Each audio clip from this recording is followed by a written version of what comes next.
Hello friends, welcome back to pre school teaching. इस video में मैं आपसे बात करने वाली हूँ कि अगर हमें बच्चों को स्पेलिंग याद करवानी है, अब वो किसी भी एज के बच्चे हो सकते हैं, और 5 साल के, 6 साल के, और इवन बड़ी क्लासेस में।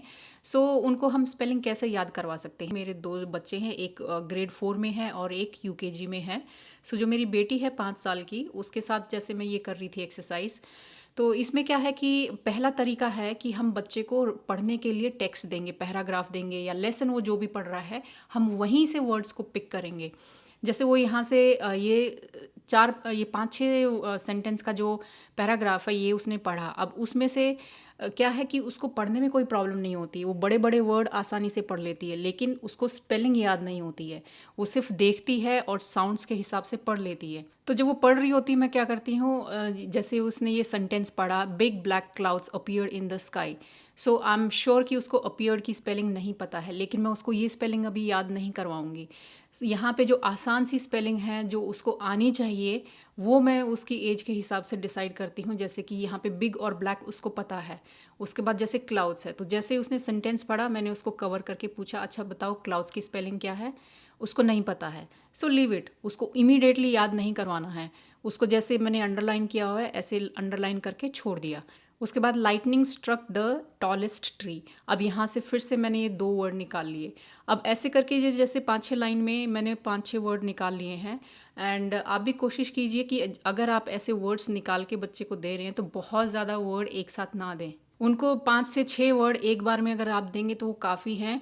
और उनमें से आप कोशिश कीजिए 1 या 2 वर्ड बहुत ही आसान हो, शायद उनको स्पेलिंग पता भी हो उनकी, और या फिर हल्की सी वो मिस्टेक कर रहे हो। तो इससे क्या है कि उनको थोड़ा सा कॉन्फिडेंस मिलेगा कि हाँ मेरे को ये आती है, या फिर ये बहुत जल्दी याद हो जाएगी। अगर आप जैसे कि यहाँ से अगर मैंने ये सेलेक्ट किया हुआ था, अपीयर्ड, लाइटनिंग और पडल, सारे बड़े बड़े वर्ड अगर मैं यहाँ से पिक कर लूँगी तो बच्चे को कॉन्फिडेंस नहीं आएगा, उसको याद करने के लिए कोई मोटिवेशन भी नहीं रहेगी, कोई इंटरेस्ट नहीं रहेगा। सो थोड़े से जैसे कि ब्लू है, टॉलेस्ट है, ये उसके लिए आसान रहेंगे। सो कुछ आसान और कुछ मुश्किल वर्ड वहाँ से आप पिक कीजिए। और ऐसे अगर आप पैराग्राफ से पिक करेंगे, उसमें एक फ़ायदा ये भी रहता है कि बच्चा जब इनको पढ़ रहा होता है तो उसको आइडिया रहता है कि वर्ड को कैसे यूज़ किया है, उसका मीनिंग क्या है। तो जो उसका यूज़ है बच्चे को पता है। ये ऐसे नहीं रहेगा कि वो हवा में कोई भी वर्ड याद कर रहा है, उसे कोई भी ऐसे ही रैंडमली वर्ड याद करने के लिए दिया जा रहा है। सो यहाँ से अगर आप पिक करेंगे तो उसकी अंडरस्टैंडिंग के लिए भी अच्छा रहेगा। सो ये थी फर्स्ट स्टेप कि आपने वर्ड्स को पहचान लिया है जो जो आप बच्चे को याद करवाना चाहते हैं। सेकंड स्टेप में आप क्या कर सकते हैं, बच्चे को बोलिए कि एक बार ये स्पेलिंग पढ़िए और लिख के दिखाइए। या फिर आप ऐसे अलग से पेपर पे लिख के फ्लैश कार्ड बना सकते हैं। ज़रूरी नहीं है कि आप प्रिंट आउट लें, आप अपने हाथ से ऐसे फ्लैश कार्ड बनाइए और बच्चे को याद करने के लिए दे सकते हैं। और ये फ्लैश कार्ड बनाने का फ़ायदा क्या होता है कि आपको हर बार बुक खोलने की ज़रूरत नहीं पड़ेगी। आपको जब भी रिवाइज़ करना है, आप डायरेक्टली ये फ्लैश कार्ड पिक करके बच्चे के साथ रिवाइज़ कर सकते हैं। और इनसे कई बार क्या है कि हम बहुत सारे गेम भी खेल सकते हैं। और आप खुद लिखने की बजाय बच्चे को भी बोल सकते हैं, आप उसको पेपर दीजिए और कलर पेन दे दीजिए और बोलिए कि आप यहाँ से ये देख के स्पेलिंग यहाँ लिखिए। और खुद से बच्चा अपने फ्लैश कार्ड बना सकता है। जब ये आप फ्लैश कार्ड बना रहे हैं या फिर वर्ड चूज़ कर रहे हैं, तो आप कोशिश कीजिए कि आप बहुत ज़्यादा वर्ड ना लें, 10-15 वर्ड एक साथ ना लें। 5-6 वर्ड हैं वो काफ़ी हैं, और उनको आप पूरा वीक रिवाइज़ करवाते रहिए अलग अलग तरीके से। या फिर आप ये बच्चे की स्टडी टेबल पे लगा दीजिए, या फिर कहीं पे भी ऐसी जगह जहाँ पे बच्चा बार बार देखता रहे, ऐसी जगह लगा दीजिए। और जब आप नेक्स्ट स्पेलिंग करवाएंगे, इनको हटा दीजिए, दूसरे लगा दीजिए। और आप इनको एज अ प्लेइंग कार्ड्स की तरह रख सकते हैं, जो कि बाद में बच्चे इनके साथ गेम भी खेल सकते हैं। सो ये था मेरा फर्स्ट मेथड जिससे मैं स्पेलिंग याद करवाती हूँ। सेकंड मेथड में मैं क्या करती हूँ कि जैसे मैंने एक जैसी स्पेलिंग्स वाली ये लिस्ट बना ली। यहाँ पे अगर आप देखेंगे कि मैं उसको ए वाले वर्ड सिखाने वाली हूँ, बे, डे, मे, पे। सो ये राइमिंग वर्ड भी आप बोल सकते हैं। और यहाँ पे जो मैं सिखाना चाह रही हूँ वो ये है कि जो डायग्राफ है, ए और वाई जो एक साथ साउंड करेंगे वो होगी ए। सो इसमें आप देख सकते हैं बहुत सारे वर्ड हैं, लेकिन मैं सारे वर्ड उसको एक साथ नहीं दूंगी। इसमें से मैं इनके फ्लैश कार्ड बनाऊंगी, इनको कट करके। जैसे कि ये मैंने बनाए हुए हैं ऑलरेडी दूसरे जो वर्ड हैं। अब इसका ये एक ही रूल के कार्ड हैं, लेकिन मैं बहुत सारे कार्ड उसको एक साथ नहीं दूंगी। जैसे यहाँ पे मैंने 10 चूज़ किए हुए हैं जो फ्रीक्वेंटली यूज़ होते हैं, इनको मैं यूज़ करने वाली हूँ। और इसी तरीके से यहाँ से मैं मैक्सिमम 10 वर्ड जो कि बहुत ज़्यादा यूज़ होते हैं उनको निकाल लूँगी, जैसे कि बे, डे, मे, पे, देन वी हैव प्ले, से, वे, अवे, प्रे। सो इन सब वर्ड को निकाल के इनके फ्लैश कार्ड बना के and again flash card use करते हुए उसको ये वर्ड्स याद करवाऊंगी। और अगर आप प्रिंट नहीं ले सकते हैं और ऐसे फ्लैश कार्ड नहीं बना सकते हैं तो जैसे मैंने पहले दिखाए थे, आप खुद हाथ से लिख के ऐसे पेपर पे फ्लैश कार्ड बना सकते हैं। फ्लैश कार्ड का मतलब ज़रूरी नहीं है कि आप बहुत ही फैंसी तरीके से उसका प्रिंट आउट लेके बनाएंगे। फ्लैश कार्ड का मतलब है कि आप कुछ ऐसा कार्ड रखिए जो कि आप बच्चे को दिखा सकते हैं, उसके सामने एज अ फ्लैश यूज़ कर सकते हैं, फ्लैश। सो फ्लैश कार्ड मतलब दिखाया और हटाया। सो आप खुद अपने हाथ से बना सकते हैं, जैसे कि ये वर्ड है से, मैंने सेम उसी तरीके से लिखा है और इसको एज अ फ्लैश कार्ड में यूज़ करूँगी। सो ऐसे ही आप खुद हाथ से बना के फ्लैश कार्ड यूज़ कर सकते हैं। सो ये थी फर्स्ट स्टेप मेरे लिए कि मैंने वर्ड की लिस्ट बनाई, जो जो वर्ड मुझे उसको सिखाने हैं। सेकंड थिंग मैंने क्या किया कि उसके लिए फ्लैश कार्ड बनाए और उसको यहाँ से स्पेलिंग पढ़ पढ़ के बोल बोल के उसको पढ़ने सिखाई। अब उसको पढ़ना आता है, अब उसको स्पेलिंग कैसे करवानी है। हमारा मेन पर्पज़ है कि बच्चे को लिखनी भी आनी चाहिए। सो जैसे कि हम गेम खेल रहे हैं, यहाँ से कोई भी कार्ड पिक कीजिए आप। अब जैसे आया रेन, आपने रेन पढ़ा, अब नोटबुक में आप रेन लिख के दिखाइए। अब ज़रूरी नहीं है कि शुरू में ही बच्चा ठीक से लिखेगा।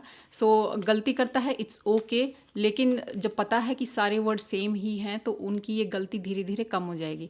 सो ऐसे कोई भी रैंडमली कोई भी कार्ड पिक किया और उसकी स्पेलिंग बच्चे ने लिखी। अब लिखने की प्रैक्टिस करवाना बहुत ज़रूरी है, क्योंकि पढ़ना बच्चा फिर भी कर लेता है, लेकिन जब लिखने की बारी आती है उस समय वो स्पेलिंग का याद रहना बहुत ज़रूरी है। सो रीडिंग के साथ साथ हमें राइटिंग की प्रैक्टिस भी करवानी है। और उसके बाद नेक्स्ट स्टेप क्या है कि जैसे ये सेंटेंसेस हैं, मैंने उसको दिए read the sentences and circle the words with digraph a and a. अब यहाँ पे उसको सेंटेंस पढ़ने हैं और जो वर्ड हैं जैसे काउ ईट्स हे, सब इसमें ए जो आ रहा है उसको सर्कल करना है। अब यहाँ पे जैसे मैंने ए और ए लिखा है, आप इसमें कलर भी दे सकते हैं, जैसे कि ए आता है तो आप रेड कलर से सर्कल कीजिए, अगर ए आता है तो आप ब्लू से सर्कल कीजिए। सो इस तरीके से आप ऐसे सेंटेंस दे के और बच्चे को वर्ड्स पहचानने के लिए दे सकते हैं। उसके बाद आप अगर चाहें तो छोटे छोटे सेंटेंस बच्चे को बोल सकते हैं और वो पूरा सेंटेंस जैसे लिखे, जैसे फर्स्ट सेंटेंस आप बोल सकते हैं बच्चे को, अच्छा अब आप लिख के दिखाइए काउ ईट्स हे।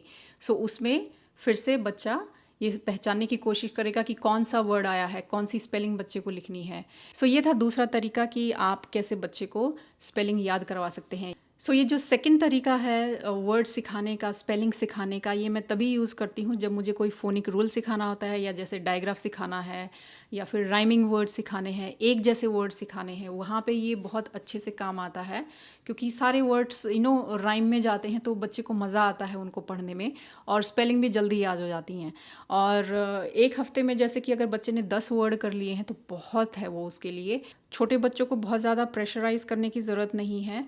सो ये जब आपको फ़ोनिक रूल्स या फिर कुछ पर्टिकुलर आपके दिमाग में है वो सिखाना है तब यूज़ कीजिए। अदरवाइज़ आप ये तरीका यूज़ कर सकते हैं कि जो लेसन में आए हैं वर्ड्स, आप उनकी स्पेलिंग बच्चे को याद करवाइए। और जो टीचर्स हैं या फिर पेरेंट्स हैं, आप एक और तरीका कर सकते हैं कि आप जो लेसन करवा रहे हैं उसमें आप पहले ही एक स्पेलिंग की लिस्ट बना लीजिए बच्चे को पढ़ाने से पहले। जैसे क्लास में अगर आपको लेसन करवाना है और आपको पता है कि ये लेसन करवाना है, तो 1-2 दिन पहले ही आप बच्चे को लिस्ट दे दीजिए। जैसे उसमें से 10 या 20 वर्ड आपने निकाल लिए और बच्चों को बोला कि ये वर्ड हैं, इनकी आप स्पेलिंग याद करके आइए। सो जैसे हम स्पेल चेक करते हैं उस तरीके से। और जब तक बच्चे वो पढ़ने लगेंगे, उनको स्पेलिंग्स याद होंगी, उनका मीनिंग भी उनको समझ में आ चुका होगा, तो उनके लिए लेसन पढ़ना और उसको समझना बहुत ज़्यादा आसान हो जाएगा। तो ये है तीसरा तरीका जो आप यूज़ कर सकते हैं। और अगर आपको ये वर्कशीट चाहिए तो मैं अपनी वेबसाइट जो कि preschoolteaching.in है उस पर अपलोड कर दूँगी। आप वहाँ से डाउनलोड कर सकते हैं और फ्री में प्रिंट ले सकते हैं, या फिर आप डायरेक्टली ये सब देख के अपनी नोटबुक में भी लिख सकते हैं और बच्चे को डायरेक्टली आप हाथ से लिख के भी दे सकते हैं। सो ये थे 3 तरीके बच्चों को स्पेलिंग्स याद कराने के। और स्पेलिंग अगर आपको याद करवानी है तो राइटिंग प्रैक्टिस बहुत ज़्यादा इम्पॉर्टेंट है। आप राइटिंग प्रैक्टिस को मत भूलिए। सिर्फ देख के बोलना नहीं होगा, आपको उसकी राइटिंग प्रैक्टिस भी करवानी होगी। So I hope this video was helpful for you. I will see you in my next video. Till then, bye bye.